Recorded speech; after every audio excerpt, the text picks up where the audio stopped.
மாவட்டம் உத்திரமேரூர் சிறப்பு நிலை பேரூராட்சிக்குட்பட்ட 18 வார்டுகளில் சுமார் 80,000த்திற்கும் மேற்பட்ட குடும்பங்கள் வசித்து வருகின்றனர். இப்பகுதிகளில் 10 நாட்களுக்கு ஒருமுறை சுழற்சி முறையில் குடிநீர் விநியோகம் செய்யப்பட்டு வருகிறது.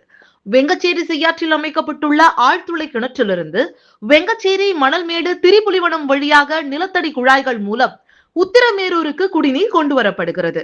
ஆனால் இந்த சிறப்பு நிலை பேரூராட்சியில் கடந்த 19 ஆண்டுகளாக குடிநீர் இணைப்பு பொருத்துனர் என்ற நிரந்தர பணியிடம் நிரப்பப்படாததால் தற்போது 2 குடிநீர் பிரிவு அலுவலர்கள் மட்டுமே முழு பேரூராட்சியின் குடிநீர் விநியோகத்தை கவனித்து வருவதாக கூறப்படுகிறது. இதனால் குழாய் பழுதுகள், புதிய இணைப்புகள், பராமரிப்பு பணிகள் உள்ளிட்டவை தாமதமடைந்து குடிநீர் விநியோகத்தில் அடிக்கடி சிக்கல் ஏற்படுவதாக பேரூராட்சி ஊழியர்கள் தெரிவிக்கின்றனர்.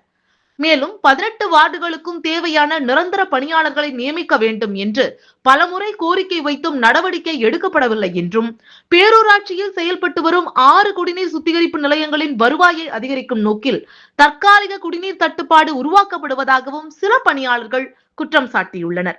இதற்கிடையில் கடந்த 15 நாட்களாக மீண்டும் குடிநீர் தட்டுப்பாடு ஏற்பட்டுள்ளதாக பொதுமக்கள் தெரிவிக்கின்றனர். தேவையான அளவு குடிநீர் கிடைக்காததால் அன்றாட வாழ்க்கை கடுமையாக பாதிக்கப்பட்டுள்ளதாகவும் அவர்கள் கூறுகின்றனர்.